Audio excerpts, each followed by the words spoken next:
सर्वांना मनपूर्वक नमस्कार. उपस्थित असलेले सर्व अध्यापक, पालक सर्वांना आजच्या या सत्रामध्ये इथे विशेष आपण निमंत्रण देऊन बोलवलं. त्याचं कारण म्हणजे यावर्षी आपण सगळेजण अधिमित्र हा विषय समजून घेतो आहोत. असं अधिमित्रत्व स्वीकारून आम्हालासुद्धा पुढील अनेक वर्ष काम करायचं आहे आणि त्यासाठी यावर्षी हा विषय अधिक तपशिलात समजून घ्यायचा असा आपल्या सगळ्यांचाच संकल्प आहे.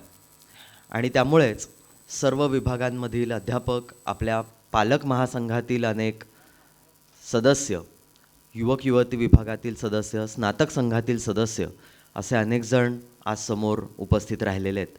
मी सर्वांचंच मनपूर्वक स्वागत करतो. जे पद्य आपण आत्ता सगळ्यांनी ऐकलं ते पद्य हे खरोखरीच आपल्या सगळ्या कार्यकर्त्यांच्या मनातले भाव जणू काही जसेच्या तसे शब्दबद्ध केलेले असावेत असं हे पद्य आहे. या पद्याची एक ओळ मला फार आवडते. कर्मातच ज्ञानाचे सार्थक हा तुमचा सांगावा. आदरणीय आप्पांनी आम्हाला जे जे शिकवलं ते प्रत्यक्ष कृतीरूपात उतरवण्याचा आप्पांचा सांगावा हा ज्यांनी ज्यांनी जपला, ज्यांनी ज्यांनी तो जगला अशा ज्येष्ठ सदस्यांपैकी एक आपल्या सगळ्यांसाठीचे आदरणीय व्यक्तिमत्व म्हणजे मोहनराव गुजराथी. आज ते आपल्याशी सगळ्यांशी संवाद साधायला इथं आलेले आहेत. मी एका बाजूला त्यांचा परिचयही करून देणार आहे थोडक्यामध्ये आणि आत्ताच्या या सत्राची थोडी प्रस्तावनाही करतो आहे.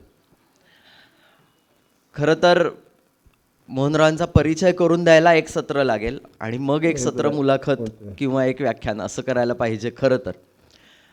पण आपल्यापैकी बऱ्याच जणांना मोहनरावांचा परिचय आहे, तोंडोळख तरी किमान आहे. पण तरी काही गंमतशीर गोष्टी ज्या मला परवा त्यांना भेटायला गेलो होतो तेव्हा कळल्या, अशा काही गंमतशीर गोष्टी मी आज परिचयाच्या निमित्ताने आपल्या सगळ्यांसमोर सांगू इच्छितो. आपले बरेच सदस्य नवीन इथे उपस्थित आहेत आणि त्यामुळे त्यांनासुद्धा थोडा तपशिलात परिचय करून द्यायला हवा असं मला वाटतं. आपल्या प्रबोधिनीच्या अगदी सुरुवातीच्या फळीतील कार्यकर्ते म्हणजे मोहनराव. प्रबोधिनीच्या दुसऱ्या तुकडीचे विद्यार्थी, 73च्या तुकडीचे विद्यार्थी म्हणजे मोहनराव. आपल्या गिरीशरावांच्या बॅचचे विद्यार्थी. आणि सहज गप्पा मारता मारता मोहनराव मला 2-3 वेळा तरी असं म्हणाले की मी काय फार हुशार नव्हतो. मी गिरीशरावांकडून गणित समजून घेत होतो, भाईंकडून भाषा समजून घेत होतो आणि ते खूप अभ्यास करायचे आणि मी काय फार अभ्यास करायचो नाही. मी आपला दलावर जा, कुठे फटाका विक्रीत जा, कुठे आणखीन कुठल्या कामाला जा, अशी कामं आप्पा मला सांगायचे आणि ते मी करायचो. पण जेव्हा परिचय माझ्या हातात आला तेव्हा माझ्या लक्षात आलं की अमुक एका परीक्षेत प्रथम क्रमांक, तमुक एका परीक्षेत प्रथम क्रमांक, अमुक एका परीक्षेत डिस्टिंक्शनसह उत्तीर्ण, असं भला मोठा परिचय माझ्या हातामध्ये आला. आणखीन एक छान गोष्ट मला कळली. अधिमित्र किती टोकाचा विचार करू शकतो आपल्या मेंटीचा याचा उत्तम नमुना म्हणजे मोहनराव आहेत असं वाटतं. अच्छा, तुम्हाला कॉमर्स घ्यायचं आहे का? आणि प्रबोधिनीत तर कॉमर्स घ्यायची काही व्यवस्था नाही आहे. ठीक आहे, मग आपण कॉमर्सच सुरू करू प्रबोधिनीत, म्हणजे तुम्ही बाहेर कुठल्या कॉलेजला जाणार नाही, प्रबोधिनीतच याल. आणि मोहनरावांसाठी प्रबोधिनीमध्ये कॉमर्सची बॅच ही सुरू झाली. इतकं मोहनरावांवरती आप्पांनी प्रेम केलं, इतकं त्यांच्यासाठी अनेक गोष्टी प्रबोधिनीमध्ये घडवून आणल्या, विविध प्रकारचं एक्सपोजर त्यांच्यासाठी डिझाईन केलं असं मला वाटतं. फॉर्मल शिक्षण त्यांचं MBA झालं, अर्थात त्यातही फर्स्ट क्लास आणि डिस्टिंक्शन आहेच. आणि नुसतं डिस्टिंक्शन नाही आहे तर मेरिट लिस्टमध्ये MBAमध्ये मोहनराव पहिले आलेले आहेत. असं ॲकॅडमिक एक्सलन्स ज्यांच्याकडे आहे असे मोहनराव आज आपल्यामध्ये उपस्थित आहेत. सुमारे 85 वर्षांची घरातली उद्योजकतेची परंपरा असलेला हा विद्यार्थी प्रबोधिनीचं पूर्ण वेळ काम करेल असा विश्वास आप्पांना कसा काय वाटला काय माहिती. आणि आप्पांनी कसं काय, म्हणजे आप्पांचंही डेअरिंगच म्हणावं लागेल की अशा विद्यार्थ्याला म्हणणं की तू ये की प्रबोधिनीचं पूर्ण वेळ काम करायला. आणि ज्या वेळेला आपली कोणतीही कार्यकर्ता घडणीची रचना बसलेली नव्हती अशा काळामध्ये मोहनरावांना असं आवाहन आप्पांनी केलं आणि प्रतिज्ञेचे सगळे पहिले प्रयोग हे मोहनरावांवरती झालेले आहेत. म्हणजे पहिली प्रतिज्ञा प्रबोधिनीत कोणी घेतली? मोहनरावांनी घेतली. दुसरी प्रतिज्ञा प्रबोधिनीत पहिल्यांदा कोणी घेतली? मोहनरावांनी घेतली. तिसरी प्रतिज्ञा प्रबोधिनीत पहिल्यांदा कोणी घेतली? मोहनरावांनी घेतली. असे प्रतिज्ञेचे सगळे प्रयोग हे मोहनरावांवरती झालेले आहेत. आणि अशा व्यक्तीला, आणि आडनावातनं आपल्या लक्षात आलं असेलच, अशा व्यक्तीला म्हणणं की तू प्रबोधिनीचं पूर्ण वेळ काम कर, हे या अर्थानं मला ते धाडस वाटलं. आणि खरोखरीच मोहनरावांनी सुद्धा ह्या सगळ्या आवाहनांना अतिशय चांगला प्रतिसाद देत आप्पांचा सहाय्यक म्हणून सुद्धा अनेक वर्ष काम केलं. आणि हे सहाय्यक म्हणून काम करत असताना प्रबोधिनी समजून घेणं, प्रबोधिनीचं तत्त्वज्ञान समजून घेणं आणि आता ते प्रत्यक्षात वापरणं, अनेक ठिकाणी ते प्रत्यक्षात घडवणं, असं काम मोहनरावांचं आपल्याला बघायला मिळतं. प्रबोध उद्योग समूह हा जाता येता आपण प्रबोधिनीत अनेक ठिकाणी पाटीवरती वाचलेला आणि आपल्यापैकी अनेकांनी प्रत्यक्ष जाऊन पाहिलेला सुद्धा असा प्रबोध उद्योग समूह, हा प्रबोध उद्योग समूहाचे संचालक म्हणून मोहनराव काम बघतायत. आपल्या प्रार्थनेची पहिली ओळ आहे की राष्ट्रासाठी आम्ही पराक्रमाची भव्य कृती करू. आणि त्यामुळे जे करायचं त्याच्यात उत्तम करायचं, त्याच्यात काहीतरी भव्य पराक्रम करायचा, असं व्यवसाय क्षेत्रामध्ये सुद्धा भव्य पराक्रमाचं काम हे मोहनरावांनी केलेलं आहे. नॅशनल स्टॉक एक्सचेंज हे मी फक्त ग्रो ॲपवरती किंवा झिरोदामध्ये किंवा पेपरमध्ये किंवा न्यूज चॅनलवरती नाव म्हणून वाचतो, असं नॅशनल एक्सचेंजचे ते सदस्य आहेत. बॉम्बे स्टॉक एक्सचेंजचे ते सदस्य आहेत. पुणे स्टॉक एक्सचेंजचे ते अध्यक्ष आहेत. अर्थातच उद्योग जगतातली अनेक क्षेत्र त्यांनी पादाक्रांत केलेली आहेत. अनेक कंपन्यांमध्ये डायरेक्टर म्हणून आज मोहनराव काम बघत आहेत. अनेक कंपन्यांचे सल्लागार म्हणून मोहनराव काम बघत आहेत. ज्ञानप्रबोधिनीमध्ये युवक विभागाचं अगदी सुरुवातीच्या कशाला पहिलं काम, युवक विभागाचं काम ज्यांनी उभं केलं ते मोहनराव. युवक विभागाचे पहिले सचिव म्हणून मोहनरावांनी काम केलं. प्रबोधिनीतले अनेक प्रयोग करून बघण्याचं स्वातंत्र्य हे मोहनरावांना मिळालं. आणि ते गमतीनं मला परवा म्हणाले की आप्पांचा मी उंदीर होतो, गिनीपिक होतो, त्यामुळे सगळे प्रयोग हे पहिले माझ्यावरती झालेले आहेत आणि मग ते टेस्टेड प्रयोग हे आता आपल्यावरती सगळ्यांवरती, उरलेल्या उंदरांवरती होत आहेत. त्यामुळे असं काय म्हणूया, एका बाजूला मला बऱ्याचदा ह्या मोठ्या माणसांच्या बाबतीत असं वाटतं की काही माणसं असतात, तुला काय सांगू, आम्ही किती खस्ता काढल्यात बाबा, सुरुवातीचा आमचा काळ म्हणजे कसा होता तुला माहीत नाही, असं खरं तर मिरवायला पाहिजे ह्या सगळ्या मंडळींनी. पण अतिशय डाऊन टू अर्थ आणि सहज जाता जाता अशी स्वतःला उंदीर म्हणवून घेणं, अशी स्वतःची मजा करून घेणं, याला एक मनाचा मोठेपणा लागतो. अशी मोठी माणसं आज आपल्यामध्ये आहेत. हा आपल्या सगळ्यांचा खूप मोठा भाग्याचा भाग आहे असं मला नक्की वाटतं.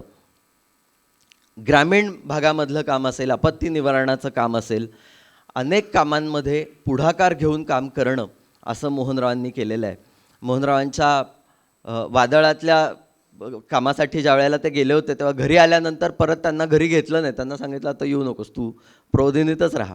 आणि मग ते म्हणले ठीक आहे, मी प्रबोधिनीत राहतो. तर तोही प्रसंग आपल्याला आत्ता कदाचित ऐकायला मिळेल, पण आवर्जून त्याबद्दल जरूर तुम्ही बोलावं असं मला वाटतं. आम्ही पण असे विद्यार्थी पळवण्याचे बरेच प्रयोग करतो, त्यामुळे ते धाडस कसं काय करायचं बुवा हे कळायला नक्की मदत होईल. खेळ हा मोहनरावांचा अतिशय आवडीचा, जिव्हाळ्याचा विषय आहे. वेगवेगळ्या खेळांमध्ये ते पारंगत आहेत. अनेक खेळांचं प्रशिक्षण मोहनरावांनी युवकांना दिलेलं आहे. फटाका विक्री हा अतिशय आवडीचा, जिव्हाळ्याचा आणि प्रबोधिनीत मोठा केलेला असा उपक्रम हा मोहनरावांच्या नेतृत्वाखाली घडलेला आहे. आज मोहनराव, मी म्हटलं तसं, वेगवेगळ्या संस्थांमध्ये, संघटनांमध्ये संचालक म्हणून, सदस्य म्हणून काम बघत आहेत. तसंच ते रामदेव बाबांच्या पतंजली योग समितीशी सुद्धा संबंधित आहेत आणि या पतंजली योग समितीचे फाउंडर मेंबर म्हणून मोहनराव काम बघतात. अनेक क्षेत्रांमधलं मोहनरावांचं काम हे आपल्याला सगळ्यांना लक्षात घेण्यासारखं आहे. मी म्हटलं तसं आणखीन एक तासभर मी परिचय करून देईन, इतका मोठा परिचय माझ्याकडे आहे. परंतु मोहनरावांच्या मुलाखतीतून, त्यांना विचारलेल्या प्रश्नांमधून मोहनराव, त्यांचं आप्पांनी केलेलं अधिमित्रत्व हे आपण अधिक चांगल्या प्रकारे समजून घेऊ शकू असं मला वाटतं. एक यातला दुग्ध शर्करा योग म्हणजे ज्यांचं मेंटॉरिंग मोहनरावांनी केलं असे मनोजराव त्यांची मुलाखत आज घेणार आहेत. मी मनोजरावांना तत्पूर्वी विनंती करतो की मोहनरावांचं चाफ्याची फुलं देऊन त्यांनी स्वागत करावं.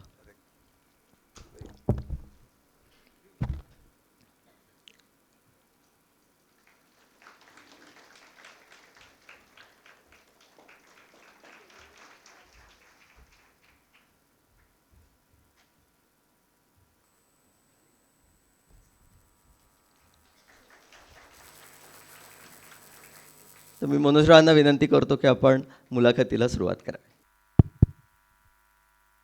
खरोखरच आदित्य म्हटला तसं माझी ही परीक्षा आहे आणि काय परीक्षा चालू आहे ते लोकांनी तुम्ही येण्याआधी 10 मिनटं पाहिलंच आहे. मनोज कसा थरथरत इकडनं सगळी व्यवस्था पाहत होता ते. पण जसे अप्पांच्या करड्या शिस्तीमध्ये नाण्याची अर्धी बाजू करडी शिस्त आणि तितक्याच ओलाव्याने आणि प्रेमाने अप्पांनी माणसांना घडवलं, तर ती अप्पा म्हणजे माणसं म्हणजे प्रति अप्पा घडवले याचा अनुभव मी मोहनरावांकडनं घेतला आहे. त्यामुळे मगाची माझी जी थरथर होती किंवा आत्तासुद्धा बोलण्यामध्ये थोडीशी थरथर आहे, अजूनही भीती वाटते मोहनरावांच्या शेजारी असं बसायला. पण असं खूप आनंद होतो आहे. सुरुवातीला सांगून ठेवतो की काही वेळेस शिस्त पाळणारे आणि शिस्त मोडणारे असे आम्ही दोघं आहोत असं मी मानतो. त्यामुळे नंतरची वेळ कदाचित पाळू की नाही याची खात्री देता येत नाही. त्यामुळे ज्यांचे वर्ग आहेत त्यांनी सावकाश इतरांना त्रास न देता गेलं तरी हरकत नाही. खरंच कालपासून किंवा हा कार्यक्रम आपण ठरवला 15-20 दिवसांपूर्वी, तेव्हापासून विचार करत होतो की याचा हेतू आहे आपल्याला आप्पा सगळ्यांच्यापर्यंत पोचवायचे आहेत. पण मग आप्पांच्या आठवणी, आप्पांचे विचार, आप्पांचं कार्य हा तर भाग आहेच. त्यातल्या बऱ्याचशा गोष्टी आपण पुस्तकातनं वाचल्या आहेत आणि कदाचित विचार आणि तत्त्व हा आपण अनुभवतो आहोत आणि त्यातनं आपण कामही पुढं चालवतो आहोत. पण मग त्याच्या पलीकडे आप्पा किंवा खरी मोठी व्यक्ती कशी दिसेल किंवा काय ते दर्शन व्हायला पाहिजे, तर त्या व्यक्तींनी घडवलेल्या व्यक्ती. त्यामुळे आजच्या याच्यामध्ये जे काही मोहनरावांचं वर्णन आलं आहे त्याच्या पुढं त्यांचा जो संवाद येईल आणि त्यातनं जे आपल्याला व्यक्तिमत्व कळेल ते मोहनरावांच्या बरोबर अप्पांनी काय प्रकारच्या व्यक्ती घडवल्या आणि प्रबोधिनीचं मनुष्यघडण हे जे उद्दिष्ट आहे ते कशा पद्धतीने आपल्याला साध्य होताना दिसतंय हे आपल्याला सगळ्यांना लक्षात येईल. खरं तर खूप प्रश्न आणि यादी, पण परत मोहनरावांनी नेहमीप्रमाणे मगाशी येताना वाटेत आमचा फोन झाला आणि खरं तर मुलाखतीची आवश्यकता नाही, तासनतास मोहनराव बोलू शकतील इतके अनुभव प्रबोधिनी ज्यांनी अप्पांबरोबर वेळ दिला आहे किंवा अप्पांनी त्या लोहचुंबकासारखं अनेकांना आकर्षित करून त्यांच्याकडनं सगळं काम उभं करून घेतलं, त्यापैकी मोहनराव आहेत. पण काही नेमके विषय त्याला असावेत म्हणून यादी आणि प्रश्न तयारी. मला 2-3 याच्यात हा सगळा आपला संवाद विभागावा असं वाटतंय. आणि सुरुवातीला त्याच्यामध्ये विद्यार्थी दशेमध्ये म्हणजे काही गोष्टी आदित्यनी सांगितल्या आणि आपणही काही ऐकलेल्या गोष्टी आहेत की प्रबोधिनीची सुरुवात प्रबोध शाळेतनं, मग नुमवीमधले काही हुशार विद्यार्थी, शिष्यवृत्ती प्राप्त त्यामधलेच मोहनराव आणि मग त्यांना प्रबोधिनीत बोलवून पहिल्यांदा न्यू इंग्लिश स्कूलमध्ये काही सकाळ संध्याकाळचे वर्ग म्हणजे शाळाच भरायची, कारण न्यू इंग्लिश स्कूलची शाळा 11 ते 5 आणि मग प्रबोधिनीची शाळा पहिली भरायची ती 3 तास आधी सकाळी आणि नंतर 3 तास अशी दुभंगलेली अशा वेळेतली ती शाळा, हे अनुभवलेले मोहनराव आहेत. आणि अप्पांचं पहिलं दर्शन आणि विद्या, कारण ती दशा मोठी आहे त्याच्यावर सुद्धा आपण खूप बोलू शकू, पण मला असं वाटतं पहिला भाग हा त्यातलं झालेलं अप्पांचं दर्शन आणि विद्यार्थी, युवक, महाविद्यालयीन या सगळ्या याच्यामध्ये जो काही अप्पांचा प्रभाव होता आणि त्यांच्याकडनं जे काही तुम्ही घेतलं त्याच्याबद्दलचं सुरुवातीला आम्हाला सांगावं असं मी त्यांना विनंती करतो. तर मनोजरावांच्या बोलण्यात एक शब्द होता की अप्पा हे एक मॅग्नेटिक व्यक्तिमत्व होतं. म्हणजे काय, तुम्हाला असंख्य लोक असे भेटतील की त्यांना असं वाटतं की अप्पा हे माझ्या सगळ्यात जवळचे होते. अगदी भाऊंपासून ते गिरीशरावांपासून ते 50-100 माणसं तरी मला अशी माहिती आहेत की जे आज अगदी ह्यांनी स्वाभिमानाने किंवा आनंदाने सांगतात की मी अप्पांच्या सगळ्यात जवळचा होतो. आपण असा विचार करा की मी अप्पांच्या सगळ्यात जवळचा होतो असं एक 100 माणसांना जर वाटत असेल तर ते मॅग्नेट किती स्ट्रॉंग असेल हो. आणि अदरवाईज आपण घरामध्ये सुद्धा 2 भावात आई कोणाला जास्त जवळची वाटते इतकं डिस्टिंक्शन करू शकतो, इतकं दोघांमध्ये सुद्धा जर आपण करता येतं तर त्याचे 100 माणसांना सांगताच येत नाही की कोण अप्पांच्या सगळ्यात जवळचं होतं. इतकं व्यापक असं अप्पांचं व्यक्तिमत्व होतं. मी स्वतः पहिली ते 8वी मी नुमवी प्रशाळेमध्ये शिकलेलो होतो. त्यावेळेला प्रबोधिनीच्या शाळेची सुरुवातच झालेली नव्हती. आम्ही 8वीत असताना केव्हा तरी आप्पा एकदा नुमवीत आलेले होते आणि त्यांनी असं आवाहन केलेलं होतं की अशी रविवारी आम्ही काही टेस्ट घेणार आहोत, तर त्या टेस्टला तुम्ही सगळेजण बसा. आणि मग टेस्टला आम्ही बसलो. त्यावेळेला काय कुठली तरी परीक्षा आणि बसायचं आपलं एवढंच. त्याच्यात इतका कॅज्युअल त्याच्यामध्ये होतं. ज्ञानप्रबोधिनी हा शब्दही खरं म्हणजे माहिती नव्हता, कारण प्रबोधिनीची सुरुवातच त्यावेळेस झालेली नव्हती.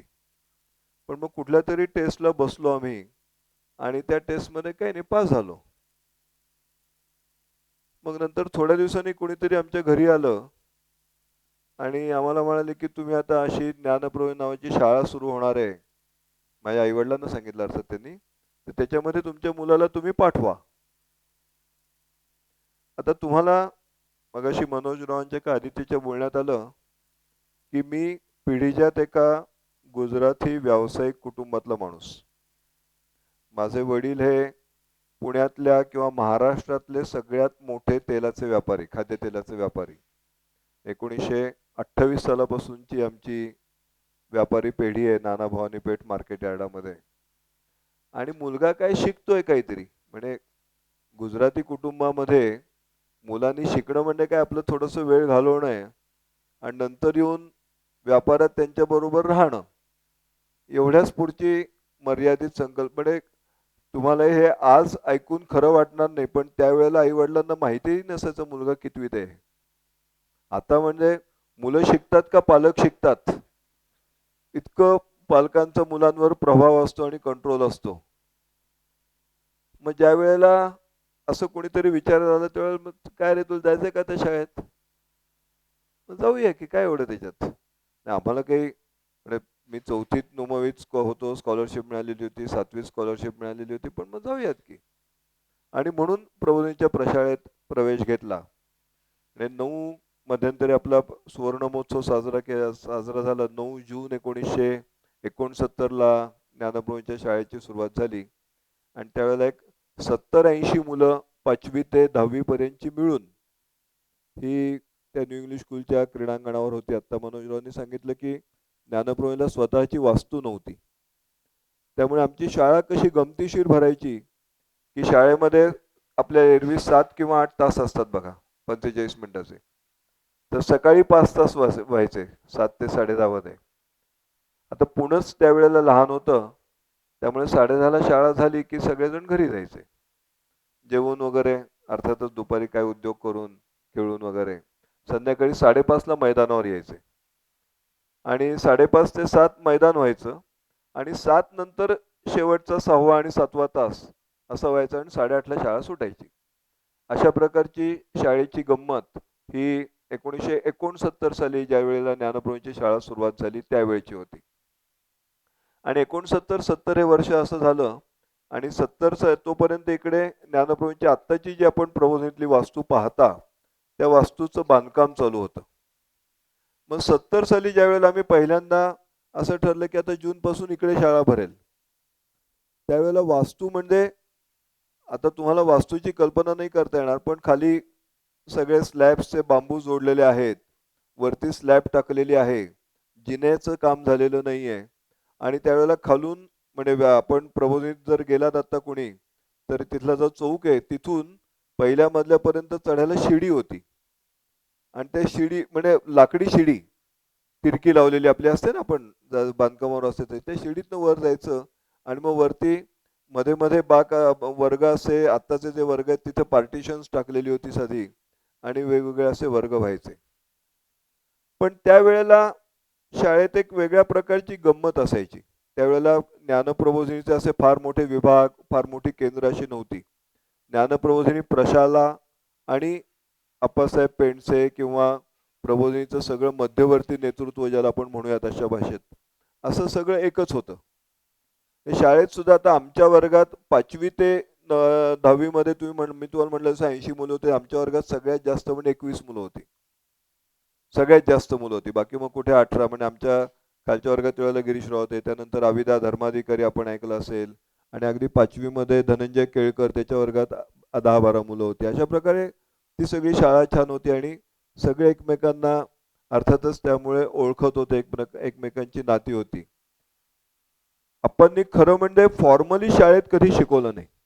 आम्ही शाळेमध्ये ज्या वेळेला 5वीत प्रवेश घेतला त्यावेळेला यशवंतराव लेले आपल्या सगळ्यांना माहिती असतील ते शाळेचे प्राचार्य होते आणि आपले भाऊ जे आहेत वामनराव अभ्यंकर हे उपप्राचार्य म्हणून त्यावेळेला शाळेमध्ये होते. वामनराव आम्हाला गणित आणि संस्कृत शिकवायला होते. यशवंतराव मराठी आणि अन्य विषय शिकवायचे आणि आप्पा ही सगळी ज्ञानप्रबोधिनी सांभाळायचे. आत्ताचं जसं प्रशाला आणि युवक विभाग हे काहीतरी वेगळे आहेत, वेगळे भाग आहेत, असं काही त्यावेळेला नव्हतं. सगळी संस्थाच म्हणून एवढंसं छोटं कुटुंब होतं की त्याच्यात काही फारसं द्वैत नव्हतं. अगदी पहिल्या दिवसापासून जर आम्हाला काही प्रबोधिनीत आम्हाला शिकायला मिळाला, एक शब्द ऐकायला मिळाला, ते म्हणजे प्रबोधिनी आपलं दुसरं घर आहे. आता तुम्ही कल्पना करा की दुसरं घर आहे म्हणताना जरी 10:30ला मुलं घरी जायची आणि शाळेत यायची संध्याकाळी 5:30ला, तरी आम्ही आपलं जेवायपुरतं घरी जायचो आणि लगेच पुन्हा 1 वाजता येऊन म्हणजे इकडे जरी न्यू इंग्लिश स्कूलमध्ये जागा नव्हती तरी आणि आत्ताचं जे आता तुम्ही प्रबोधिनीतला वास्तूच्या शेजारची जी छोटी वास्तू आहे त्याला काय म्हणतो आपण आता, विनायक भवन. विनायक भवनच्या ठिकाणी पूर्वी परांडे वाडा असं त्याला म्हणायचे की जे आप्पांचं घर होतं. आणि तिथे पहिल्या मजल्यावर आप्पा राहायचे, तळमजल्यावर एक कुणीतरी दुसरे भाडेकरू राहायचे, दुसऱ्या मजल्यावर एक परांडे स्वतः त्या ठिकाणी ते घर मालक राहायचे. पण आप्पांच्या घरी येऊन आम्ही आपले बसायचो, खेळायचो, सगळे उद्योग करायचो आणि असं सगळं. आणि मग त्यावेळेला आप्पा भेटायचे. म्हणजे आप्पा हे प्रबोधिनीपासून काहीतरी वेगळे आणि काहीतरी म्हणजे मगाशी काल मला आदित्य म्हणत होता की तुम्हाला असं प्रबोधन, आम्हाला खरं म्हणजे काही ताणच नसायचा. म्हणजे आम्ही आपलं वेळ घालवायला ज्याला म्हणतो, एकतर घरात भयंकर कधी शैक्षणिक प्रेशर नव्हतं की तू अमुकच शिक, इतकेच तुला मार्क मिळाले पाहिजेत, अमुक ते याच्यात तू ब्रँचला गेलं पाहिजे वगैरे अशा प्रकारचं कुठलंही प्रेशर नसल्यामुळे एक मुक्त छंदातली शाळा किंवा मुक्त छंदातलं बालपण हे आम्ही अनुभवलं.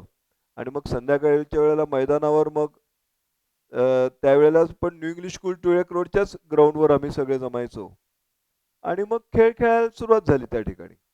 त्या ठिकाणी सगळ्या प्रकारच्या खेळ म्हणजे पूर्वीची संघाची जी काही बॅकग्राऊंड होती आप्पांच्या ज्ञानप्रभूंच्या आधीची, त्याच्यामध्ये फक्त अमुकच खेळ खेळायचे, अमुक नाही असं नाही. पण प्रबोधिनीत पहिल्या दिवसापासून फुटबॉल असेल, हॉकी असेल, क्रिकेट असेल, हे सगळे खेळ आम्ही त्या ठिकाणी मनसोक्तपणे खेळलो. असं सगळं बालपण आमचं हे. आणि त्याच्यामध्ये आप्पांचा परिचय झाला, आप्पांच्या घरचे सदस्य आम्ही झालो. एक अगदी सुरुवात ज्याला लहानपणची सांगायची झाली तर. प्रबोधिनीच्या शिक्षण पद्धतीतला युवक विभाग आणि प्रशाला हे काही वेगळं नव्हतं. आणि युवक विभाग हा रचत गेला तो मगाशी आपण जसं ऐकलं की या पहिल्या सगळ्या बॅचेसचे सगळे जे विद्यार्थी होते किंवा प्रबोधक होते त्यांच्यावरच्या उपक्रमातनं सगळा तो युवक विभाग हा रचला गेला.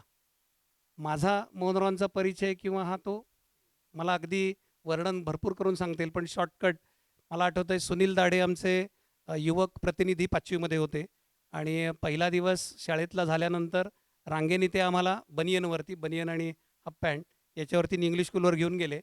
बाकीच्या वर्गांचं 3च्या फॉर्मेशनमध्ये सगळे उभे होते आणि सुनील दाढेंनी आम्हाला हे कसं उभं राहायचं ते सांगितलं.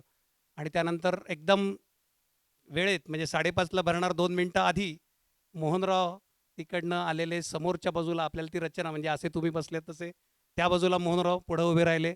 इकडं मला आठवतं आहे आता नंतर त्याचं नाव, पण अरविंद करंदीकर आज्ञा देणारा इकडं होता. आणि ते एकदम प्रबोधिनी ही सगळी नावच ते राष्ट्रीय संरक्षण प्रबोधिनीसारखं, पण ती करडी शिस्त. आणि पहिलं माझं मोहनरावांचं इम्प्रेशन म्हणजे ते उपस्थितीचं रिपोर्टिंग सगळं रांगांमधनं आलं, ते सगळं रिपोर्टिंग करून ते समोरच्या प्रतोदाकडे म्हणजे अरविंद करंदीकरकडे. आणि सगळ्यात शेवटी तो प्रमुख म्हणजे मोहनरावांना तिथे ते रिपोर्टिंग काय बोलतात आम्हाला उत्सुकता होती, नंतर कळलं काय ते. पण असं तो चालत जाणार तिथं आणि त्यांना रिपोर्ट करणार आणि परत रिटर्न येणार, म्हणजे सैन्यातला एखादा मोठा अधिकारी. तर हा जो युवक विभागाची संकल्पना आप्पांच्या मनात होती आणि ती घडवणारे मोहनराव, त्यामुळे ती घडवता घडवता अप्पांच्या काय यातल्या नेमक्या युवक विभाग यातल्या कल्पना होत्या आणि दल मैदान हा त्यातला एक भाग आहे आणि दुसरा त्यातला वैचारिक आणि संघटन राष्ट्रीय त्याबद्दल तुम्ही घडवलेला आणि अप्पांनीही त्यातले विचार जे काही त्यात दिशा दिली त्या दोन्हीबद्दल काही सांगा. आता मनोजरावने सांगितलं तो प्रसंग काही मला आठवत नाही अर्थातच, कारण कदाचित रोजच घडतं ते हे असेल. आपण प्रबोधिनीच्या शाळेमध्ये अगदी प्रारंभी तुम्हाला सांगायला हरकत नाही, त्यावेळी त्याला सायम विभाग असं म्हणायचं. म्हणजे आताचं जे दल आणि मैदान वगैरे शब्द आहे त्यावेळी त्याला सायम विभाग असं मी म्हणायचो. आणि मनोजरावांनी जे वर्णन केलं त्याला मुख्य शिक्षक आणि कार्यवाह म्हणायचे. योगायोगानं या सायम विभागाचा युवक विभाग हा म्हणजे त्यांच्याच केव्हा तरी चर्चेत आलं रे की सायम विभाग काय, आपण दिवसभर जमतो आणि सायम विभाग कसला आलाय, मग आपण काहीतरी शब्द बदलूया. अशी मला ती सुद्धा चर्चा आठवते की वेगवेगळे शब्द काढण्यात आले, काय म्हणूया त्याला. आणि आता फायनली मग ठरलं की ह्या सगळ्याला आपण युवक विभाग असं म्हणायचं. आणि मग ते मुख्य शिक्षक आणि कार्यवाह हे अन्य कुठल्या तरी संघटनेतले आहेत, मग त्याला आपण काय म्हणूयात तर प्रतोद म्हणूयात, मग सचिव म्हणूयात. अशी शब्दांची ही सगळी रचना ही 1970, 71, 72 साली सगळी रचना निर्माण झाली. या सगळ्या काळामध्ये एक जाणवतं मला की खूप प्रेमानं एकमेकांशी बांधलेले लोक होते, प्रेमाचा धागा त्या सगळ्याच्या मध्ये होता. शाळा लहान होती, मुलं कमी होती, मैदानावर आम्ही सगळे जमायचो.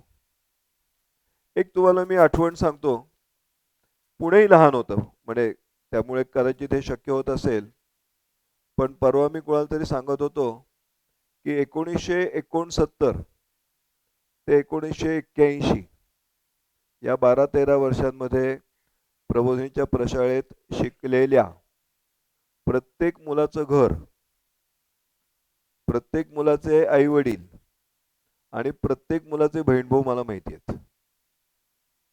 म्हणजे इतकं मुलांच्या घरी जाणं असायचं. म्हणजे डॉक्टर धनंजय केळकर समजा आहेत तर नुसतं धनंजयची ओळख नाही, तर धनंजयची ओळख आहे, धनंजयच्या आई वडिलांचे, धनंजयचे बहीण भाऊ आहेत, सगळे माहित आहेत. मनोजरावांच्या घरी गेलो तर मनोजराव फक्त माहित नाहीत, आई वडील भाऊ सगळे माहिती आहेत.